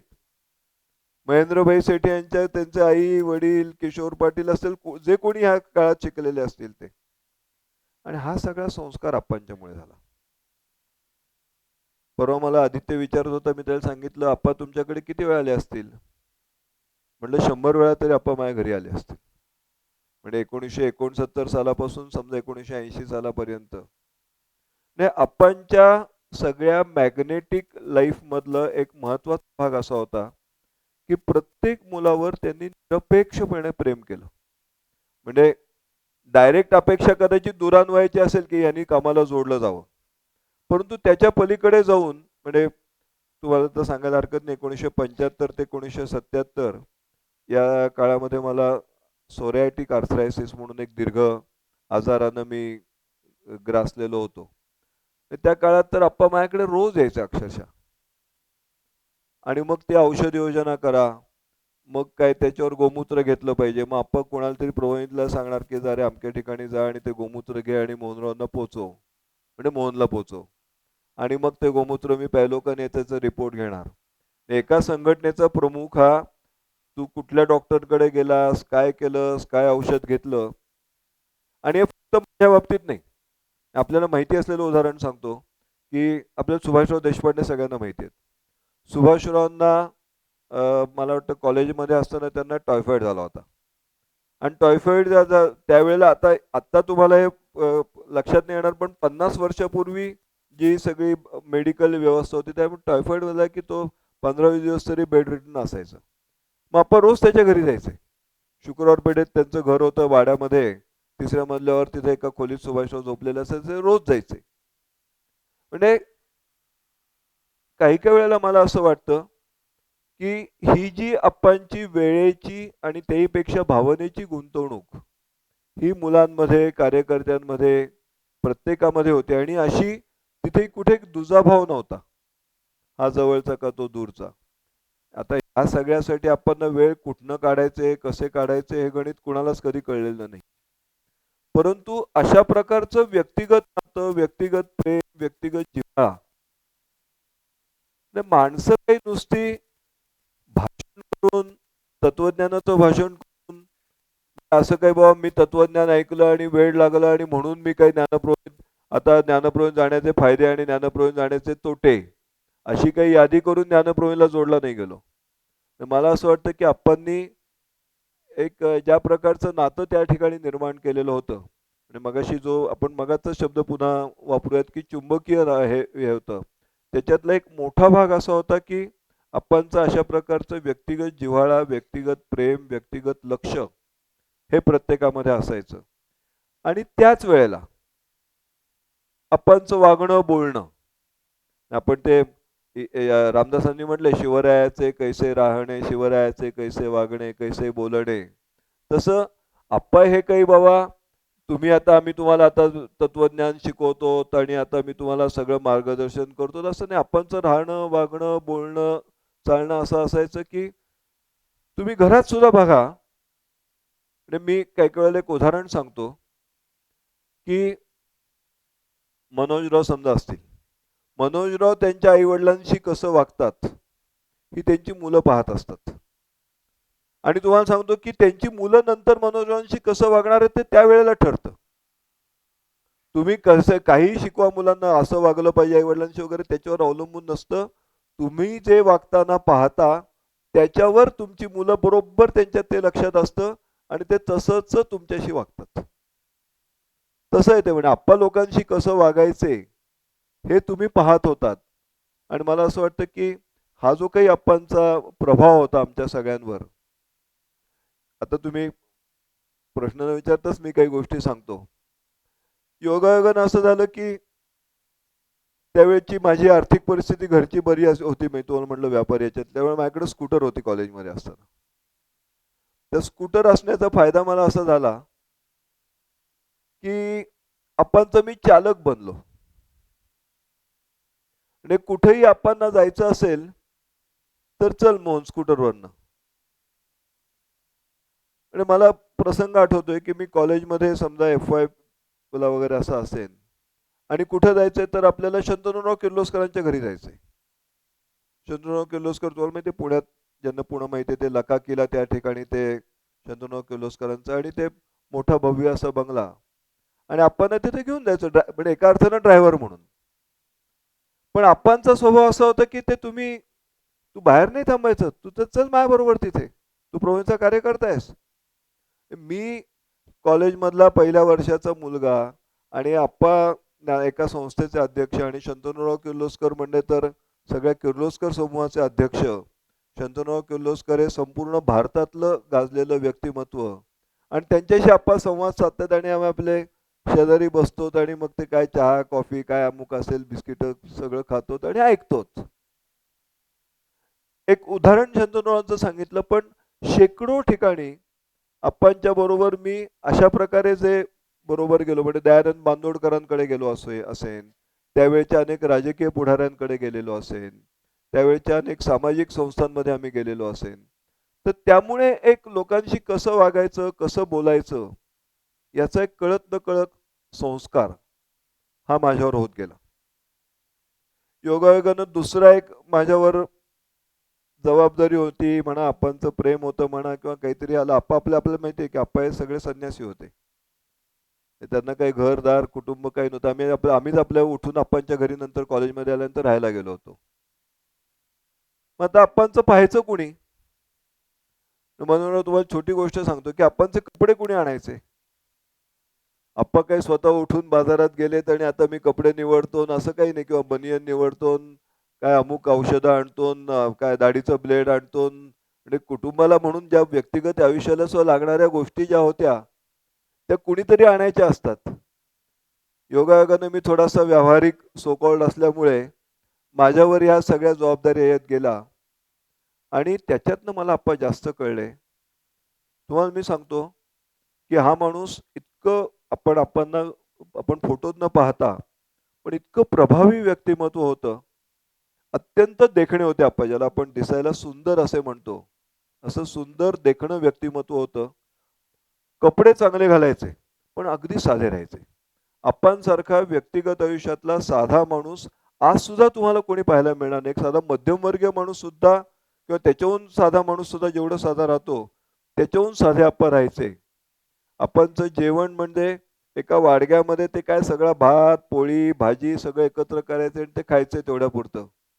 म्हणजे आता मी आप्पांच्या घरी राहायचो, पण आप्पांना झोपलेलं आम्ही कधी पाहिलंच नाही हो. आणि आम्ही उठायच्या आधी ते उठलेले असायचे आणि आम्ही झोपल्यानंतर ते झोपायचे. आणि दिवसा केव्हाही जरी पाहिलं तर त्यांची एक आराम खुर्ची होती. त्या आराम खुर्चीत आप्पा रात्रभर सुद्धा त्याच्यात राहायचे. केव्हा तरी वाचायचे, गाणं गुणगुणायचे, म्हणायचे आणि राहायचे. ह्या सगळ्याचा एक संस्कार जो होतो माणसाच्या मनावर, की एक साधं व्यक्तिमत्व, ज्याला आपण सिंपल लिव्हिंग, हे काय मोठमोठे शब्द तुम्ही वापरा, पण आजही मी तुम्हाला सांगतो, म्हणजे आता कदाचित 50 वर्ष पुढे असेल, परंतु तो संस्कार मनावरच्या जात नाही. म्हणून तुम्हाला खोटं वाटेल, 4 पैसे मिळाले तरी आज मला कधी सोन्याचे दागिने घालावेत, अंगठी घालावी, अमकं करावं, काय ते करावं, अमुक करावं, 4 प्रकारचे भारी कपडे घ्यावेत, असं नाही कधी मनात येत. आणि आज आय कॅन अफोर्ड इट, पण नाही मनात येत. आणि मला असं वाटतं की तो जो काही लहानपणचा संस्कार असतो, आणि हा संस्कार हा कुठल्याही भाषणातनं झालेला नाही. मला सांगायचं एवढंच याच्यामध्ये, की हा पाहून आप्पांकडे होतो. आप्पांची माणसांमधली इन्व्हॉल्वमेंट असेल. परवा मी कोणाला तरी सांगत होतो, की कसं माणसांमध्ये चित्त असतं. म्हणजे तुम्ही अधिमित्र हा शब्द वापरला, मेंटॉरिंग हा शब्द वापरला. आप्पांचं मगाशी मी तुम्हाला म्हणलं, की लोकांकडे जाणं, राहणं, वागणं, त्यांच्याशी असणं. आज मला असं तुम्ही सांगा, की तुमच्यापैकी किती जणांचा वाढदिवस लक्षात ठेवतात तो? आपल्याला जर आपण विचारलं तर आपला एखाद दुसरा मित्र, जवळचा नवरा बायको, कुटुंबातले 10-15 जणांचे वाढदिवस आपल्याला माहिती असतील. म्हणून माझ्यावर संस्कार असा झालाय, की किमान 2000 लोकांना मी वर्षातनं वाढदिवसाचा फोन करतो आजही. आणि नाही, हा संस्कार कुठनं झाला, तर तो आप्पांनी केला. आप्पांच्या लक्षात असायचं, की आज आप्पांचे एक फार मोठं वैशिष्ट्य असं होतं, की 5वीतल्या मुलाचं सुद्धा, अहो मनोजराव, ते कधी 5वीतल्या मुलाला सुद्धा मनोज म्हणाले नाहीत. आणि असं कृत्रिम नसायचं ते, इतकं नॅचरल ते असायचं, की अहो मनोजराव. म्हणजे 5वीतल्या मुला, मी 8वीत असेल तर अहो मोहनराव. म्हणजे तिथपासून त्या प्रेमाला सुरुवात व्हायची. मग त्याचा वाढदिवस असेल, तो बरोबर त्याला ते बोलवायचे, मग काहीतरी फूल द्यायचे आणि मग सांगायचे, की ते वाढदिवस म्हणजे काहीतरी नवीन ठरवायचं, नवीन संकल्प करायचा. वाढदिवस म्हणजे आता तुम्हाला मी सांगतो, मी अनेकांना वाढदिवसाला फोन करतो. 98% लोक मनोजराव असं उत्तर देतात, की आम्ही काय करणार आहोत, ते आता संध्याकाळी कुठल्या तरी हॉटेलमध्ये जाऊ आम्ही आणि पार्टी करू. आणि हॉटेलमध्ये जाऊन काय पार्टी करू, तर ती आपण घरी कधी न खाणारी मैद्याची रोटी खाऊ आणि ग्रेव्हीची कुठली तरी भाजी खाऊ. पण आप्पांचे हे आमच्यावर प्रभाव कसा होता, की वाढदिवस आहे ना, मग काहीतरी संकल्प कर, काहीतरी नवीन ठरव, पुढच्या वर्षासाठी काहीतरी ठरव. म्हणजे वाढदिवस हा खरा वाढण्याचा दिवस आहे ना, मग आपली वाढ ही सगळ्या बाजूनी व्हायला पाहिजे. नाही, हे जे संस्कार आहेत, मला असं वाटतं, की आजही आपण संघटना आणि हे सगळी बांधताना हा विचार करतो का हो, की आपण इथं सगळे पालक, विद्यार्थी, शिक्षक बसलेला आहात. आपल्याला किती मुलांची घरं माहिती आहेत, किती मुलांचे वाढदिवस माहिती आहेत, किती मुलांचे नुसता मुलगा नाही त्याचे आई वडील, बहीण भाऊ आपल्याला माहिती आहेत. मला असं वाटतं, की आपल्याला जर संघटना बांधायची असेल, माणसं जर जोडायची असतील, तर पहिलं म्हणजे माणसाच्या हृदयात शिरायला पाहिजे. आपण नेहमी असं म्हणायचे, की कुठल्याही अगदी मोठ्या माणसाच्या सुद्धा स्वयंपाकघरातनं शिरलं पाहिजे. त्याचा अर्थ असा होता, की माणसाच्या घरी जाऊन घरच्या लोकांशी ओळख झाली, की मग त्या माणसावर आपला जास्त संघटनेचा सुद्धा प्रभाव पडू शकतो. आपण ज्यावेळेला प्रबोधिनीचं काम वाढवायचं असं म्हणतो आणि आप्पांचं ज्यावेळेला उदाहरण देतो, मला असं वाटतं, की काही काही वेळेला आपल्यामध्ये फार कोरडेपणा येतो. आपण गृहीत धरून चालतो. We take people for granted. असं न धरता आपल्यापैकी प्रत्येकाला जर आपण हा दृष्टिकोन केला, आणि आप्पा शिकायचं म्हणजे काय शिकायचं, बाकी तत्वज्ञान सगळं पुस्तकांमध्ये आहे, सगळे शब्द आपले पाठ आहेत, उपक्रम आपले सगळे पाठ आहेत. कुठं कमी पडतो आपण संघटना बांधण्यामध्ये, तर माणसांच्या या सगळ्या याच्यामध्ये कमी पडतो आपण. खूप मोठा आप्पांचा संस्कार असा होता की आपण नेहमी शब्द आपल्या इथे वापरतो आपण की व्यक्तिविकास आणि कार्यविकास. व्यक्ती वाढली तर कार्य वाढेल, नुसतं कार्य वाढू शकत नाही व्यक्तींशिवाय.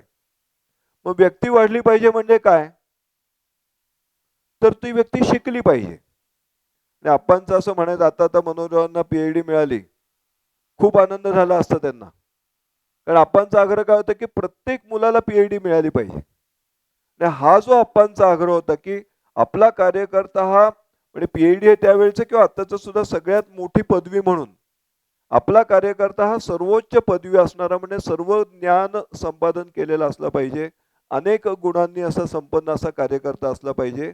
आणि असा असला तरच कामाची हे होते. आपल्या सगळ्या गद्य प्रार्थनेमध्ये उपासनेमध्ये एक फार चांगलं वाक्य आहे. ते वाक्य असं आहे, मी ज्या ज्या क्षेत्रात जाईन त्या त्या क्षेत्रात उत्तुंग काम करीन. आपण हा आग्रह कधीच धरला नाही की तू अमुकच क्षेत्रात जा, तू अमुकच कर, तू ते करू नकोस. आपण हा आग्रह धरला की तू त्या क्षेत्रात जाशील तर त्या क्षेत्रात उत्तुंग काम करायला पाहिजेस. म्हणजे तू डॉक्टर झालास तर टॉप डॉक्टर हो. तू प्राध्यापक झाला तर पुण्यात काय शेकडो हजारो प्राध्यापक आहेत. You should be the top प्राध्यापक इन पुणे. मी ज्या वेळेला शेअर ब्रोकर झालो त्यावेळेला गिरीशरावांची माझी चर्चा झाली. मी गिरीशरावांना म्हटलं, मी जर या क्षेत्रात गेलो तर मी त्या क्षेत्रातला टॉप होईन, तरच मी त्या क्षेत्रात जाईन.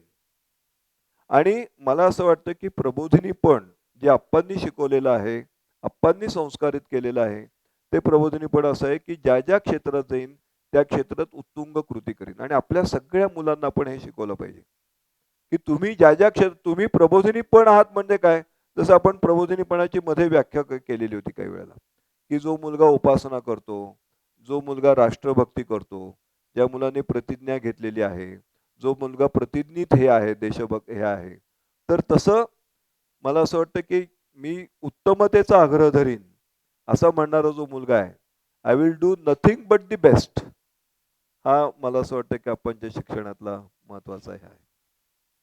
मी म्हटलं तसं खूप वेळ करता येईल, करणारही आहे थोडंसं, त्यामुळे 12:30ला थांबणार असं नक्की नाही, कारण आत्ताशी कुठेतरी रंगात यायला लागलं आहे. आत्ता मोहनराव तुम्ही लोकसंग्रही आप्पा त्यातला एक भाग सांगितला कोणाकोणाकडे, म्हणजे यादी खूप सांगता येईल. म्हणजे प्रबोधिनीच्या नुसत्या अध्यक्षांची जरी यादी बघितली, कोटी भास्कर, मग शंतनुराव, मग PV सुखात नाही. सुकात्मे, तर काय व्यक्तिमत्व, नंतरचे गोवारीकर, तर जाऊ ते उत्तुंग व्यक्तीलाच आपल्या प्रबोधिनीच्या याच्यात आणू. त्यामुळे उत्तमता हा एक मांडलात. मला तुमच्या सगळ्या बोलण्यामधनं जे साधेपणा, म्हणजे एकीकडे उत्तमता ही बाह्यदर्शी आहे आणि मनाने साधं राहणं, ही अवघड प्रबोधिनीतली ही रसायन आणि हे सगळं तुम्ही पाहिलं, त्याचं वर्णन आत्ताच्या सगळ्या ह्याच्यात केलं. दुसरा एक प्रयोग ज्याच्यात मोहनरांचा अधिकार आहे, आणि खरं नुसता अधिकार नाही, काही वेळेस असं वाटतं की कदाचित आत्ता आम्ही कृती करत असणाऱ्यांमध्ये आपण स्वावलंबी असलं पाहिजे आणि त्यासाठी उद्योग चालवले पाहिजेत. आणि प्रबोधिनीतल्या उद्योगांमधले यशापयश आपण सगळं ऐकावं, वाचावं, नंतर अभ्यास करावा. पण त्यातला दृष्टिकोन काय होता, कारण मोहनरावांनी तो हाताळलेला आहे, सांभाळलेला आहे. आणि काही वेळेस प्रबोधिनीच्या रचनेमध्ये ते उद्योग सांभाळणं अवघड वाटलं, म्हणून काही जणांनी स्वतंत्र येऊन म्हणजे प्रबोधिनीचाच भाग पण उद्योग सांभाळायचं काम हे मोहनरावांनी केलं आहे. आणि त्यामुळे हा नेमका आपणचा काय विचार होता आणि तो आपण प्रबोधिनीत कसा जोपासला आणि नंतर तुम्ही तो कसा पुढे वाढवलात आणि आम्ही आता कसा तो सांभाळला पाहिजे, याबद्दल काहीतरी जरा आपण सुचवावं, मांडावं. आपण एक नेहमी असं वाटायचं, आप्पा खरं म्हणजे फार स्वाभिमानी होते. म्हणजे ज्याला काय म्हणायचं त्याला, एक आप्पांचं वाक्य मला असं आठवतंय की इंडस्ट्रियलिस्ट काय म्हणता तुम्ही, माझ्या 4 खिशात 4 इंडस्ट्रियलिस्ट मला पाहिजेत. त्यांना असं वाटतं आपल्याकडे कसं आहे बघा, की कुठलंही सामाजिक कार्य करायचं, सामाजिक संस्था करायची, हे कुठल्या तरी उद्योगपतीवर अवलंबून किंवा कुणाच्या तरी देणग्यांवर अवलंबून अशी आपण सगळ्या संस्थांची कुठली तुम्ही एक सामाजिक कल्पना काढा, NGO काढा, हे करा, ती कोणाच्या तरी देणगीवर, कोणाच्या तरी पैशावर, अगदी आपल्या शाळा सुद्धा सरकारच्या पैशांवर अवलंबून असतात. आणि मग काय होतं की हे पहा, पैसा हा शेवटी दास्यत्व निर्माण करतो. अर्थस्य पुरुषो दासः असं म्हटलेलं आपल्याकडे. आणि ज्याच्याकडे पैसा आहे तो कळत न कळत डायरेक्टली इनडायरेक्टली सर्व गोष्टी डॉमिनेट करत असतो. आणि त्यामुळे आपण काय केलं की पहिलं म्हणजे प्रबोधिनी ही स्वायत्त पाहिजे, स्वतंत्र पाहिजे. प्रबोधिनी कोणावरही अवलंबून राहता कामा नये. आणि त्यामुळे प्रबोधिनीचा पहिल्यापासून जे 4 स्तंभ म्हटलेले आहेत त्याच्यामध्ये पहिलं शिक्षण, दुसरं संशोधन, तिसरं ग्रामविकसन आणि चौथा उद्योग. हे 4 स्तंभांवर ज्ञानप्रबोधिनी उभी पाहिजे असा आपणचा पहिल्या दिवसापासून आग्रह होता. आणि प्रबोधिनी ही स्वावलंबी पाहिजे, स्वतःवर अवलंबून पाहिजे. म्हणजे कसं, तर प्रबोधिनीला कधीही कुणाकडेही देणगी मागायला लागता कामा नये असा एक आपणचा मनातला हे असायचा. आणि कुणी देणग्या दिल्या तर कधी नाही म्हणायचे का ते? नाही, असं नाही कधी. तेही अनेकांकडे जायचे, देणग्या मागायचे, सहाय्य मागायचे, परंतु ते सगळं सहाय्य हे कुठल्याही अटी शिवायचं, कुठल्याही बंधनाशिवायचं. ज्याला स्वतःला मदत करायची आहे अशांनी सहाय्य दिलं पाहिजे. त्याच्यामुळे कुठलेही काम म्हणजे आपल्याकडे बघा, एक पुण्यातली जी शाळा आहे प्रशाला, आता आपण प्रशालेकडे आत्ता 69 सालापासून आतापर्यंत आपण कधीही अनुदान मागितलेलं नाही सरकारकडे. आणि त्याचं कारण त्यांना असं वाटायचं की सरकारी अनुदान घेतलं की सरकारी बंधन आली. तुम्हाला एक वेगळा प्रसंग सांगतो. मी युवक विभागाचा प्रमुख होतो 1974-75 साली. त्यावेळेला प्रबोधिनीची आर्थिक परिस्थिती काही चांगली नव्हती. त्यावेळेला आपण आम्हाला सांगितलं की मोहन असं असं आहे, आपली काय आता आहे नाही, युवक विभाग हा तुमचा स्वावलंबी व्हायला पाहिजे, मी काय तुम्हाला पैसे देणार. आता आम्हाला पैसे कशाला लागायचे? एक मैदानाचं थोडंसं भाडं, फुटबॉल आणणे, व्हॉलीबॉलचं नेट आणणे, व्हॉलीबॉल किंवा काय म्हणायचं त्याला फक्की आणणे, पाण्याच्या झाऱ्या आणणे, म्हणजे युवक विभागाचं बजेट असलं काहीतरी असायचं. पण तेवढे सुद्धा पैसे देणार नाही असं आपण आम्हाला सांगितलं.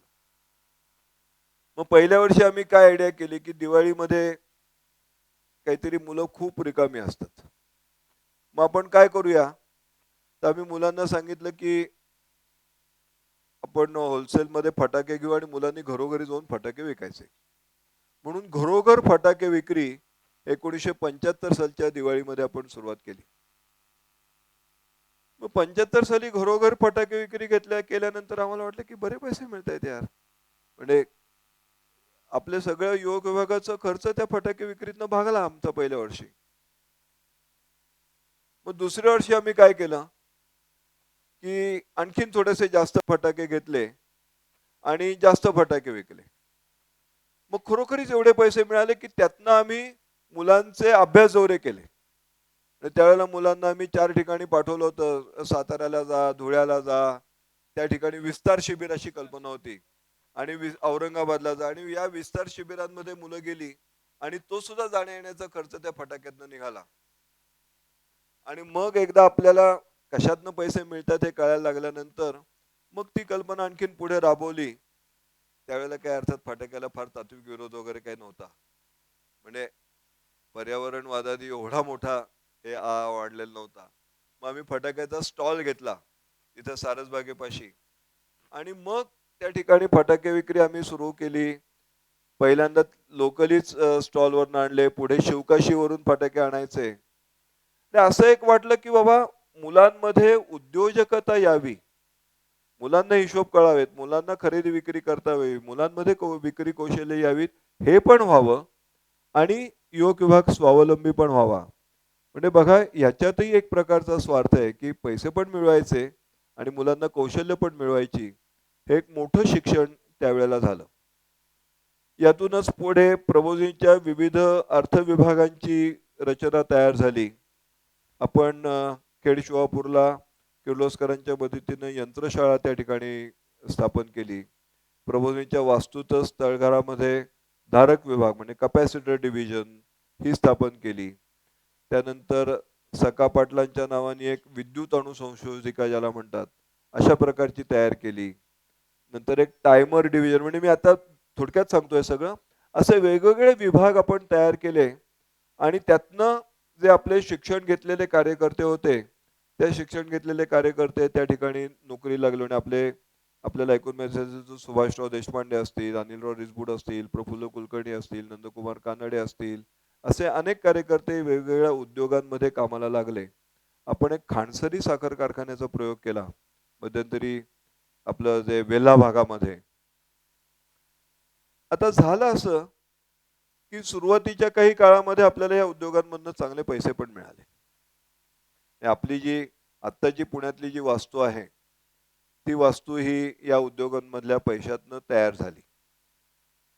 परंतु नंतरच्या काही काळांमध्ये जे अनेक ठिकाणी चुका होतात ते आपल्या ठिकाणी पण झाले, की त्या फायदा झाला की आपण तो काढून घेतला आणि इकडे वास्तूत टाकला. मग त्या ठिकाणी उद्योगांना ते शॉर्टेज पडायला लागलं आणि ज्या वेळेला मंदीचा काळ आला त्यावेळेला ते उद्योग तग धरू शकले नाहीत.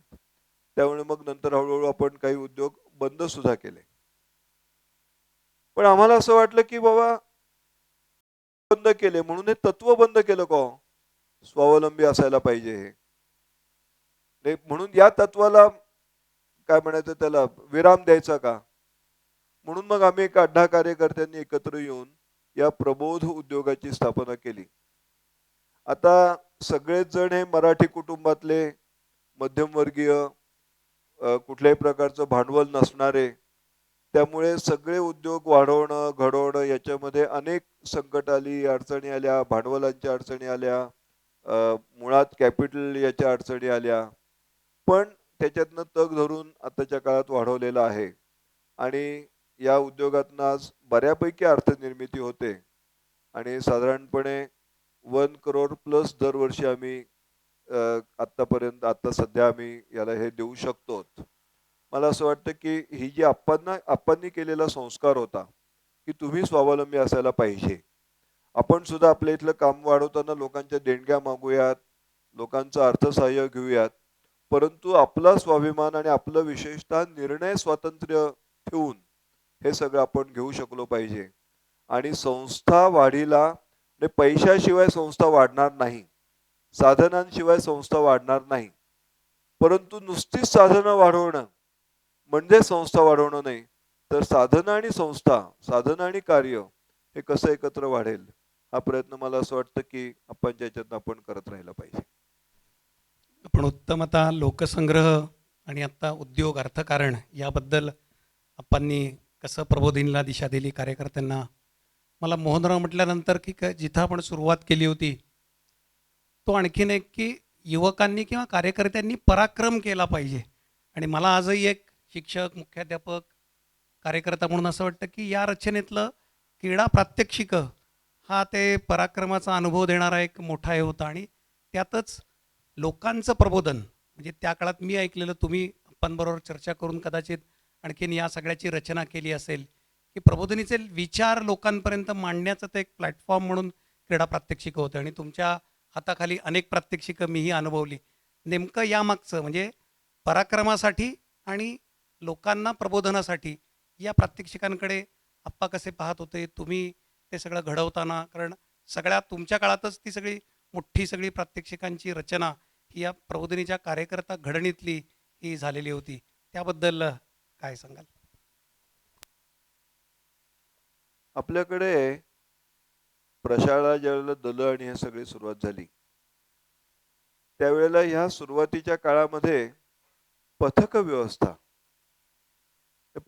ही कल्पना अशी होती की 5वी पासून 10वी पर्यंत आपण त्या पथकांना नावं सुद्धा प्रबोधित अशी दिलेली होती. समर्थ रामदास पथक, दयानंद पथक, विवेकानंद पथक, अरविंद पथक, म्हणजे जे जे प्रबोधिनीला आदर्शवत अशा व्यक्ती होत्या त्यांचे संस्कार मुलांवर व्हावेत म्हणून त्यांच्या त्यांच्या नावाने एक पथक सुरुवात केली आपण. आणि 5वी ते 10वी अशी आपण ज्याला वर्टिकल विभागणी म्हणतो अशा प्रकारची पथकं आपण तयार केलेली होती. आणि मग ह्या पथकशाह स्पर्धा, मैदानावर पथकशाह स्पर्धा, मग पुढे जाऊन दलादलांच्या स्पर्धा, मग दलादलांच्या स्पर्धा अगदी गणेशोत्सवामध्ये सुद्धा हे दिलवृद्ध, मग सगळ्यात चांगलं जे दल असेल त्यांना दगडूशेठला जायला मिळेल, सगळ्यात दुसरं दल असेल त्याला अमक्याला जायला मिळेल. तो एक प्रेरणेचा भाग सगळा होता. मैदानावर, दलावर, काय म्हणायचं, या सगळ्या अभ्यास शिबिरांमध्ये एक स्पर्धात्मक ह्याच्यातनं घडण व्हावी. ज्या वेळेला 74, 75, 76 साली या सगळ्या काळामध्ये आपण असं ठरवलं की बाबा नुसतं म्हणजे सुरुवातीला आपण आंतरशालेय स्पर्धांमध्ये भाग घ्यायचो. आंतरशालेय कबड्डीमध्ये भाग घ्यायचो, खो खोमध्ये भाग घ्यायचो आणि ज्याच्यामध्ये आपण भाग घ्यायचो त्याच्यामध्ये मुलं जिंकली पाहिजेत असा आपला आग्रह होता. काही काही काही काही स्पर्धांमध्ये आपण सलगपणे अजिंक्यपदं पण आंतरशालेय याच्यामध्ये मिळवली. आता ज्या वेळेला वेगवेगळी दलं सुरुवात झाली, म्हणजे एक रमण बागेमध्ये एक दल सुरुवात झालं, इंग्लिश स्कूलवर एक दल सुरुवात झालं, SP कॉलेजवर एक दल सुरुवात झालं. आता त्या ठिकाणी दलांचं हे नुसतंच खेळांपुरतं येणार, आता मी तुम्हाला म्हटलं असं सर्व प्रकारची स्किल्स आपल्याला आली पाहिजेत असा एक आग्रह होता. मग कुस्ती शिका, मग तुम्ही जुडो शिका, मग आणखीन अमुक प्रकारची ॲथलेटिक्स शिका, पोल वॉल्ट शिका, भालाफेक शिका. क्रीडा क्षेत्रातलं जे जे म्हणून क्रीडेचा प्रकार आहे तो प्रकार आपल्या इथं मुलांना आला पाहिजे असा एक आपांचा आग्रह होता. आणि त्याच्यामुळे जे वर्षभरात शिकायला मिळायचं नाही अशा गोष्टी ह्या एक विशिष्ट मे महिन्यामध्ये, एप्रिल महिन्यामध्ये किंवा मग दिवाळीला जोडूनच्या या सगळ्या महिन्यामध्ये हे शिकवण्यासाठी आपल्याकडे हिवाळी शिबिर असायचं. हिवाळी शिबिर म्हणजे त्या काळात शाळा फक्त 2 तास असायची आणि सकाळ आणि संध्याकाळ मैदानावर हे सगळ्या शिक्षणाचं विशेष योजना केलेली असायची. मग त्यातनं अशी कल्पना निघाली की बाबा आता आपण हे सगळं शिकवलं तर याचं काहीतरी सादरीकरण करूयात. आणि म्हणून मग पहिल्यांदा म्हणजे 1 जून 76 ला पहिल्यांदा आपल्याकडे क्रीडा प्रात्यक्षिकं झाली. म्हणजे मे महिन्यात त्यावेळेला 76 साली असे वेगवेगळ्या दलांवर शिक्षण योजलेलं होतं आणि त्याचं प्रात्यक्षिक योजलं होतं. मग पुढे अशी कल्पना आली की प्रात्यक्षिक काही नुसतं प्रात्यक्षिक नाही राहता कामा, त्याच्यामध्ये काहीतरी विचार साधना सुद्धा पाहिजे.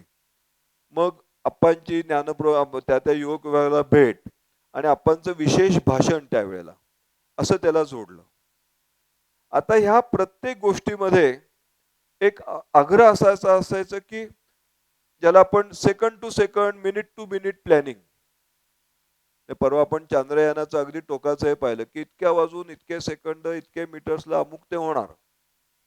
तुम्हाला सांगतो की विद्यार्थी लेवलला जेवढ्या टोकाचं शक्य असेल तेवढ्या टोकाचं आम्ही प्लॅनिंग करायचो की 5:27 एवढं होणार आहे, 5:52 असं होणार आहे, हा मुलाची एंट्री इतक्या वेळेला आहे, याचं एक्झिट इतक्या वेळेला आहे, हे सामान बरोबर आणायला एवढे सेकंद मध्ये लागतील.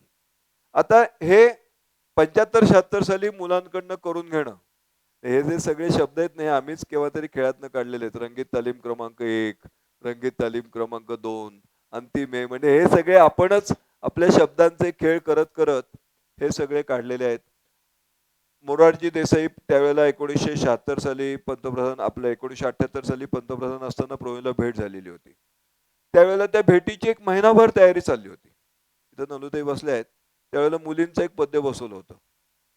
हा हा 100 वेळा तरी त्याची रिहर्सल झाली असेल. हा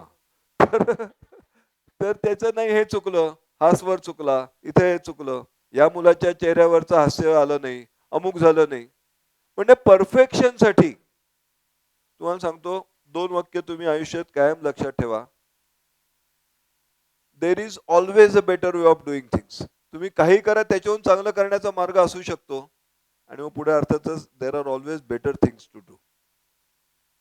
मला असं वाटतं त्यातलं बेटर थिंग्स टू डू याच्यामध्ये आपण जी प्रतिज्ञांची कल्पना काढली मनोज, त्याच्यामध्ये हे आल्या. म्हणजे असंच एक अभ्यास शिबिर होतं सिंहगडावर.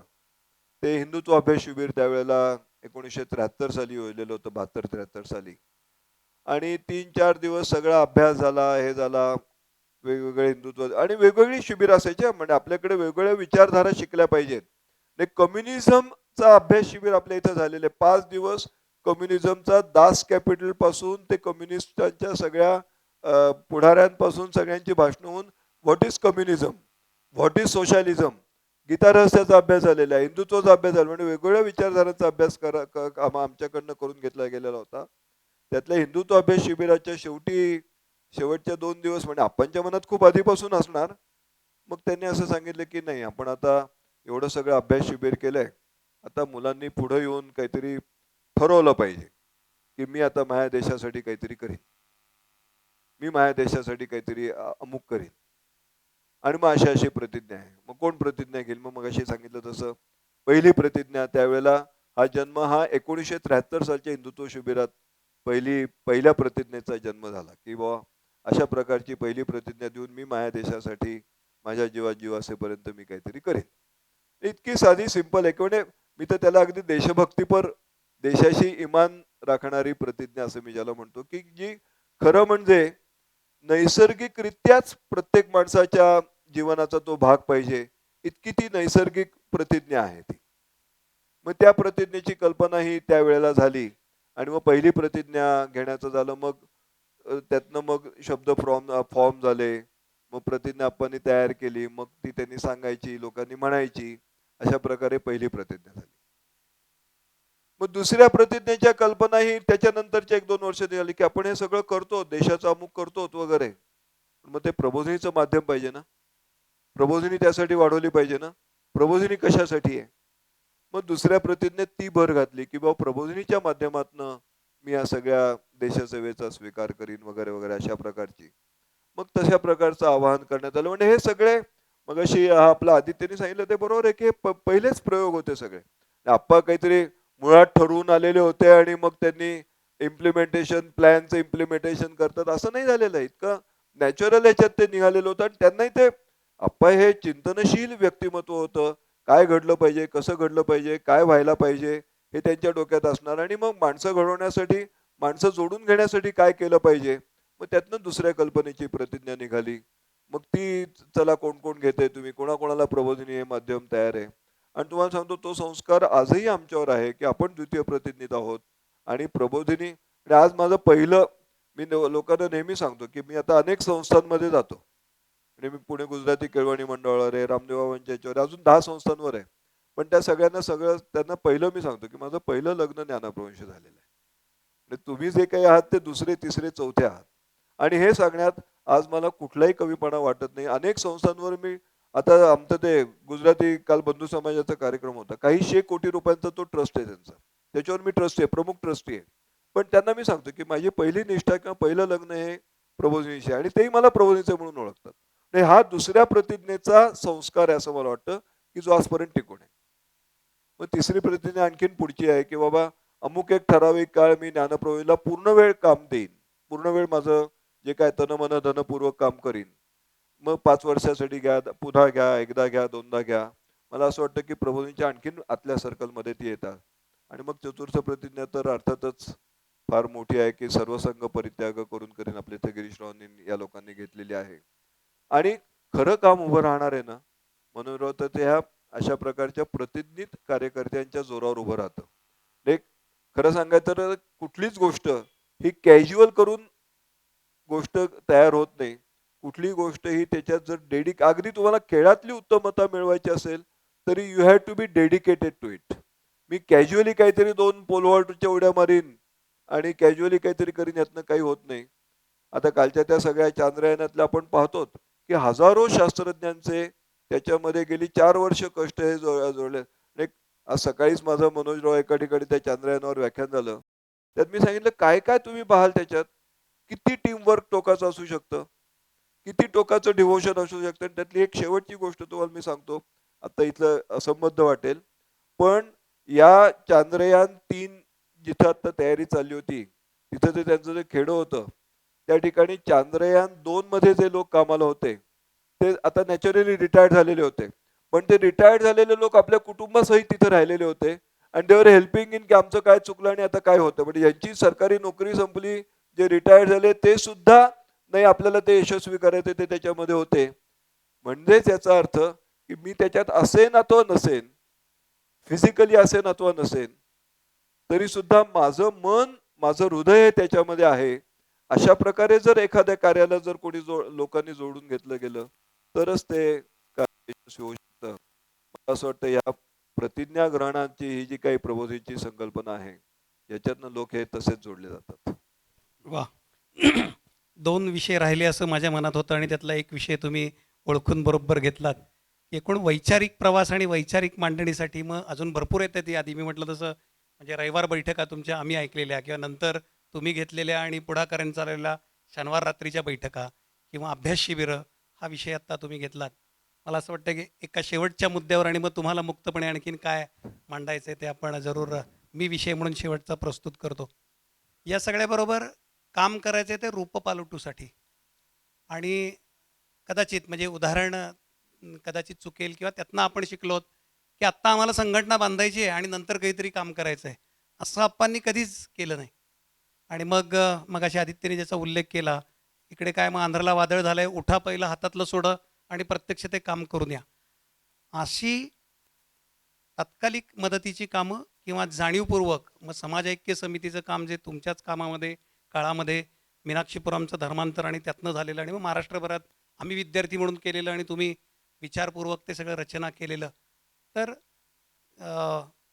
देणाऱ्याने देता देता म्हणजे काम शिकता शिकता लगेच द्यायचंही आहे आणि त्यातनं आपल्याला आयुष्यभराचं राष्ट्रकार्य समाजकार्य आणि रूपपालटो करायचं आहे.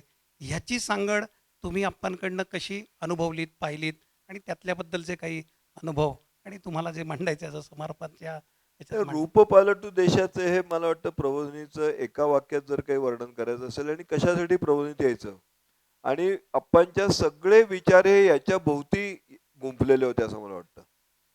एक सिंपल शब्द आहे रूपपालटू देशाचं म्हणजे काय करायचं तुम्हाला देशाचं रूप बदलायचं समाजाचं बदलायचं सगळ्यांचं बदलायचं त्यासाठी मला स्वतःला घडवायचंय त्यासाठी समाजाला घडवायचंय त्यासाठी मी मगाशी तुम्हाला म्हटलं जसं विविध विचारधारांचा अभ्यास करायचा अप्पांचा कुठल्याच याच्यावर राग नव्हता. एस.एम. जोशी हे पूर्ण सोशलिस्ट असून ज्ञानप्रबोधिनीचे उपाध्यक्ष होते. ते सर्व विचारधारांना जोडून घेणारं काम तयार करायचंय आणि तरीही अप्पांच्या मनातला आंतरिक सेवाभाव हा कधी कमी झाला नाही. 1973 साली तुम्हाला माहिती असेल की आजपर्यंतच्या महाराष्ट्राच्या इतिहासातला सगळ्यात मोठा दुष्काळ पडलेला होता आणि त्यावेळेला दुष्काळ निवारण कामासाठी आपण सगळ्या शाळेनी आणि आपल्या या लोकांनी काम केलं पाहिजे अशी अप्पांनी कल्पना मांडलेली होती. 1977 साली आंध्रमध्ये एकदा एक वादळ आलेलं होतं असं नोव्हेंबरचा पिरियड होता. नोव्हेंबर नमस्कार हा दिवाळी नंतरचा काळ होता आणि आत्ताच आपण हे वादळ वगैरे आत्ता बघा तुम्ही गुजरातला जे वादळ झालं ते कुठलं ते काय नाव त्याचं भॉय काय होतं ते नाव विसरलं आता. तर त्या वादळाला मग ते NDRFच्या टीम्स अमुक तमुक आता ह्या सगळ्या यंत्रणा आता ह्या सगळ्या ह्या गेल्या 50 वर्षात डेव्हलप झालेल्या आहेत की आता वादळ येणार आहे अमक्या ठिकाणी चक्रीवादळ येणार आहे ते अमक्या दिवशी या ठिकाणी आहे त्यात इतकं पुढं सरकलंय. 50 वर्षापूर्वी कुठं एवढं होतं केव्हा तरी वादळ येऊन जायचं आणि गेलं.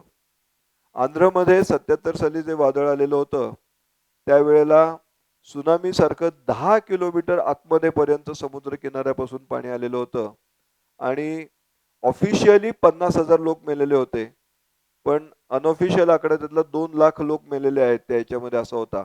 आंध्रमध्ये अवनीगड्डा म्हणून जे जिल्हा आहे तालुका आहे त्या ठिकाणी हे सगळं पाणी आत आलेलं होतं. आमचं त्यावेळेला सज्जनगडावर शिबिर चालू होतं म्हणजे ज्या वेळेला हे वादळ आलं त्यावेळेला आपल्याला माहित नसेल 76 साली टीव्ही वगैरे नव्हता. रेडिओवर बातमी यायची की बाबा असं आंध्रमध्ये वादळ आलेलं आहे आणि असं अमुक झालेलं आहे. आम्ही सज्जनगडावरून इकडे पुण्यात आलो दुसऱ्या दिवशी शेवट आदल्या दिवशीच ती बातमी आली होती. मग काहीतरी करूया आपण. मग आपण म्हणाले मोहन असं कर जा तुम्ही आंध्रला. आंध्रला जा म्हणजे आता 76 साली आम्ही किती 20-21 वर्षाचा असेल समजा आणि आंध्रला जा तुम्ही गोळा करा मुलं आणि जा आंध्रला. असा प्रसंग आला म्हणलं ठीक आहे. आता माझ्याबरोबर त्यावेळेला सहाय्यक माझा म्हणून अविनाश होता म्हणजे सहाय्यक मी युवक सचिव होतो आणि तो सहाय्यक युवक सचिव होता. म्हणलं आव्या जा रे तू आता आज पुढे जा आणि तयारी कर आम्ही उद्या येतो म्हणून. मग संध्याकाळी आम्ही तिथं जमलो तू येतोस का तू येतोस का तू येतोस का. मग अप्पांना त्यावेळेला काही अप्पांचे जुने पण परिचित होते म्हणजे काही त्यावेळच्या शिवसेनेतले चांगले लोक नंदू घाटे वगैरे काका वडके नावाचे काही परिचित होते. तुम्ही तुमचे काही लोक पाठवता का आणि मग ठरलं असं असं जायचं. मग आम्हाला आंध्रला जायचं म्हणून एवढंच माहित होतं, इथनं हैदराबादला जायचं आणि हैदराबादहून पुढे गाडी पकडून जायचं कुठेतरी. आताची ती जी संध्याकाळची गाडी असते ना 5 वाजता जाते आणि सकाळी हैदराबादला पोहोचते, ती त्यावेळेपासून आहे ती. सिकंदराबाद एक्सप्रेस का काहीतरी. तर त्याआधी गेलो आम्ही आणि आता जायच्या दिवशी मगाशी आदित्य म्हणला जसं, की वडिलांना सांगितलं, की बुवा असं-असं मी चाललोय म्हणून. 1 दिवसाचं 24 तासाचंच आधी ठरलं होतं, ते काही फार आधी. तेव्हा माझे वडील म्हणाले, "हे असलं काही नाही वगैरे." म्हटलं, "मी जाणार आहे. मला आता काय माझं ठरलंय जायचं म्हणून." "नाही जायचं" म्हणाले. म्हटलं, "ठीक आहे." आम्ही काय केलं, घरी चिठ्ठी लिहून ठेवली, की मी असं-असं जात आहे. माझी काळजी करू नये. मी सुरक्षित राहीन म्हणून. आणि गेलो आम्ही म्हणजे जवळ त्या आत्ताचे तुम्हाला माहित असलेले मिलिंद काळे, धनंजय केळकर वगैरे शाळेत मुलं होती त्यावेळेला. आणि त्या ठिकाणी एक विलक्षण अनुभव आला आम्हाला. ते तुम्हाला मी अगदी थोडक्यात सांगतो, वेळेकडे आता हे नाही करत फार. पण 10 किलोमीटरमध्ये आतमध्ये पाणी येऊन गेलेलं होतं. आम्ही त्या ठिकाणी गेलो त्यावेळेला 7वा-8वा दिवस होता वादळाचा. आणि आम्ही जसं त्या एका शाळेत बांधलेल्या सिमेंट काँक्रीटच्या शाळेत आम्ही मुक्काम केला. अर्थातच शाळेत कुणी नव्हतं. आणि आम्ही रोज तुकड्या करून जायला लागलो. तर सगळ्या ठिकाणी आम्हाला सडलेली प्रेतं दिसायची. आम्ही मग इथनं हँड ग्लोव्हज वगैरे तिथनं घेतलेले होते. तुम्हाला खोटं वाटेल, की आपण त्या प्रेतात हात लावला ना, की मांस सगळं हातात यायचं. कारण इतकं ते 8व्या-10व्या दिवशी प्रेत किती सडलेलं असेल. आणि आता हे काही वर्णन करण्याची जागा नाही, पण इतका भयानक वास त्याचा. मग आम्ही सगळ्या मुलांना असं शिकवलं, की एक काठी घ्यायची, धोतर किंवा साडी घ्यायची, त्याच्यात ते प्रेत घालायचं. मग अशी 4-4 तुकड्यांनी प्रेतं गोळा करायची. संध्याकाळी सगळी प्रेतं गोळा करायची. खड्डा खणायचा, प्रेतं टाकायची, माती सारायची, वासांसी जीर्णानी म्हणायचं आणि ओम स्वाहा म्हणायचं. कारण त्या ठिकाणी जाळण्यासाठी पण लाकडं नव्हती. मी तुम्हाला सांगतो, की यातला तो भाग सोडा. आम्ही आम्ही काय मदत केली, त्या 1,00,000 लोकांमध्ये आम्ही सगळे मिळून 400-500 प्रेतं एवढ्या ह्याच्यात हे केली असतील. परंतु मनावर एक संस्कार असा झाला, की समाजातलं कुठलंही संकट असेल, तर आपण गेलं पाहिजे आणि आपण लहान-मोठं आपल्या परीनं आपण ते सगळं काम केलं पाहिजे. मला असं वाटतं, की अशा प्रकारचं संस्कार घडण हे एक आपण आमच्यावर म्हणजे त्यानंतर तुम्हाला सांगतो म्हणजे फार आपली हे झाली. 2 महिने आम्ही जेवू शकलो नव्हतो. कारण वासच येईना कशाचा काही म्हणजे हे सगळं एक विलक्षणच वेगळं सगळं शिक्षण याच्यातनं झालं. म्हणजे आपल्याच्या आत्ताच्या मुलांच्या संदर्भात जर बोलायचं झालं तर मला असं वाटतं, की आपण फार प्रोटेक्टेड अशा ह्याच्यात मुलांना जगवतो, वाढवतो, शिकवतो. मुलांना उघड्यावर टाकल्याशिवाय मुलं शिकत नाहीत. आता काही मुलं मला सांगतात, की आम्ही परदेशात पाठवताना त्याला सांगतो, "तू जा काहीतरी शिक" म्हणतो. परंतु उघड्यावर टाकल्याने मुलं जास्त शिकतात आणि एक फार मोठा संदेश आपणच्या सगळ्या या सगळ्या याच्यातनं होतो. आपणच्या या सगळ्या याच्यामध्ये खूप अजून म्हणजे जसं अनेक गोष्टी आपल्या इथे इव्हॉल्व झाल्या आहेत. Style of leadership, consultative leadership. What is consultative leadership? Appa धडे आमच्याकडनं करून घ्यायचे. म्हणजे बाहेर एकतर हुकुमशाही आहे किंवा लोकशाही आहे. कुठलाही निर्णय एकतर हुकुमशाह सांगेल त्या पद्धतीने होणार आहे किंवा आत्ताच्या आपण याच्यात पाहतो की मतविभागणीने होणार आहे. पण याच्या पलीकडची काही पद्धत असेल का? लिमिटेड हुकुमशाही असेल का? काही का सहविचार नेतृत्व पद्धती काही असेल का? ह्या ज्या सगळ्या कल्पना आपणनी सगळ्या मांडलेल्या आहेत. मला असं वाटतं की आत्ताच्या काळामध्ये या सगळ्या स्टाईल ऑफ लीडरशिप असेल. आपणचे खूप आवडते शब्द होते. आता त्याच्यावर हे नाही आपल्याला पण ॲटिट्यूड फॉर्मेशन आहे किंवा नेशन बिल्डिंग आहे, मोटिव्हेशन बिल्डिंग आहे, अचीव्हमेंट मोटिव्हेशन आहे. आपण कार्यकर्त्यांकडनं काय काय असायला पाहिजे याचं फार सुंदर वर्णन एका किंवा तर याच्यावर बनवलेलं स्वतंत्र व्याख्यान करण्यासारखं आहे. आपण म्हणायचं कार्यकर्ता कसा पाहिजे तर तो रिस्पॉन्सिबल पाहिजे, जबाबदार पाहिजे, तो रिस्पॉन्सिव्ह पाहिजे, प्रतिसाद देणारा पाहिजे, तो कोऑपरेटिव्ह पाहिजे, सहकार्य करणारा पाहिजे, तो क्रिएटिव्ह पाहिजे, त्याला काहीतरी नवीन सुचलं पाहिजे आणि तो रिजनरेटिव्ह पाहिजे. आणि आपल्यासारखेच नवीन कार्यकर्ते तो घडवू शकणारा पाहिजे. अशा प्रकारच्या कार्यकर्त्यांच्या गुणांची मांडणी आपण केलेली होती. मला असं वाटतं ह्या एकेका मांडणीवर एक एक स्वतंत्र आपण हे योजू शकाल.